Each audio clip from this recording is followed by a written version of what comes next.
And just last week, they're getting married in Bar Harbor, only to return to their Florida apartment and told, get to higher ground.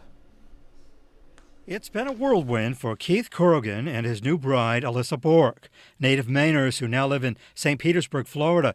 They left on the tail end of Helene to head back home to Maine here to get married in Bar Harbor just a week ago. When they returned to their apartment, they were told to evacuate, which is 2 miles inland from the coast, because of Milton.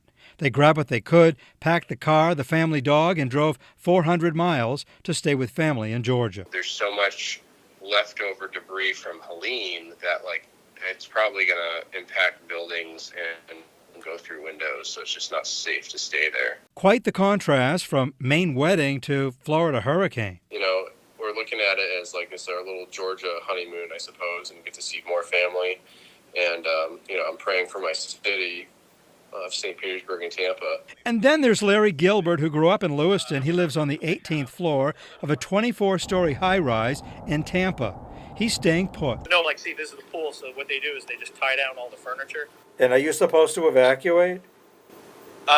So yes and no. I'm a few blocks from the water, from the river and the bay. So, and being up this high, I don't see any reason to evacuate. He shot this video of people gathering to check out the calm before the storm. So you're not worried at all about the winds and those windows blowing out? No, because they're pretty strong, and it's a newer building. So Larry Gilbert there and the newlyweds all said to me that they have no regrets moving to Florida, living in Florida, saying they'd rather deal with a hurricane or two than a Maine winter filled with blizzards. Live in the studio, Jim Keithley for Maine's Total Coverage.